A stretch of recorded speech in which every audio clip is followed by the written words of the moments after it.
That's all, folks. Good morning, Wildcats. I'm Caden. I'm George. I like your shirt. And I like yours too. Please stand for the Pledge of Allegiance. I pledge allegiance to the flag of the United States of America and to the republic for which it stands, one nation, under God, indivisible, with liberty and justice for all. Here's Ethan with useless facts. Did you? Hershey Kisses were named that because of the machine. Because the machine looks like it's kissing the conveyor belt. Also, did you know that Donald Duck was the comics? Yes, was banned from Finland because he was not wearing pants. Useless. Girls DIY Club starts today from 3 to 4 in the library. This year there is a $10 fee to join in order to purchase craft supplies. You do not need to bring money to the first week. If you have any questions, see Miss Dorman. Please report to the gym and wait for Miss Dorman to pick you up.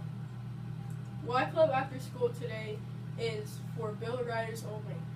Now, for Gangsta History with Dr.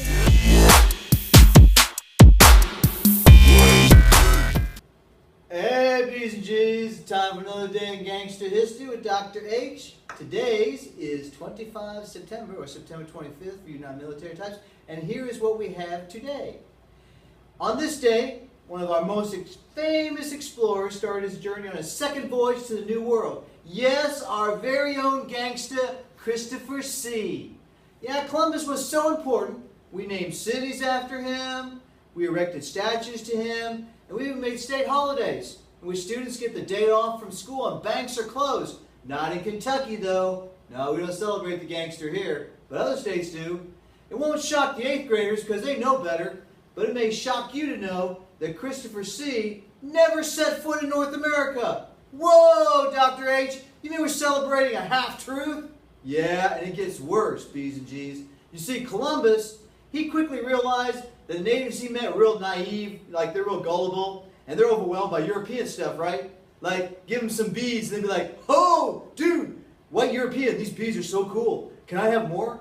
Well, he wanted to make sure that he led them off to do what he wanted to do, right? And he was all about the gold. Yeah, the gold, B's and G's, the gold. And so what he did was he gathered up about 500 of them and sent them back to Europe as slaves. And guess what? Like 200 died en route. And this was the start of the international slave trade, all because of Christopher Columbus. And his guys, they were killing and maiming thousands of Native Americans.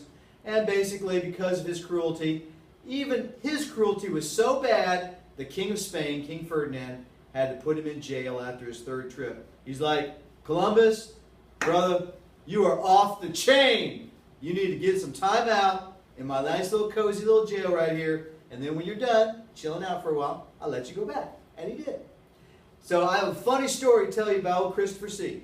You know how the Europeans were like, they knew about science, right? Astronomy and all that. Well, Christopher, he knew there was an eclipse coming. You guys know about the eclipse because we just had one, right? Well, this is going to be a total eclipse right over the island he was at in the West Indies, right? So he goes up to his little counterpart, native brother, and he says, hey, native brother, if you don't stop worshiping your sun god, my God is going to take your sun god out and completely take him away. And of course, native brother's like, oh, you're funny, Christopher. That's not going to happen. So he knew exactly what was going to happen. He timed it perfectly, right? So they're sitting there. Pretty soon, that sun god starts going away. Uh-oh. Uh-oh. Oh, dude, the sun's gone. Christopher was right. His God wins out. And they all started bowing down and worshiping the new God, right? Christopher's like, yeah, I got you. I gamed you, man. So in his mind, he's like, okay. So they're worshiping for a while, you know. Eclipse takes a few minutes, maybe a little bit longer, right? And so after they all get down, he's like, okay, guess what? My God said, you guys are cool. You're okay. He's going to give you the sun back, but it can't be your God no more. Oh, okay. So they're all like, cool. We're going to worship your God, Christopher. That's pretty cool about Christopher. He was kind of a slick little gangster. Anyway, ladies and gentlemen, we celebrate Christopher Columbus today in America, and because of all that, we're celebrating the ultimate gangster and a mass murderer, by the way, as well. So that's a little bit of history. A little bit of interesting history. Take that home and share it with your folks. They'll be like, oh, thank you for destroying all my cherished myths about Christopher Columbus. I had all these visions of him. Now they're destroyed. Well, that's my job, though. I got to make sure that you understand about the real history of America.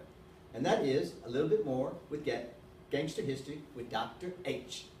Peace out! Don't forget, do it the Bobcat way. Be respectful. Be responsible. Be safe. Have a great day, Bobcats.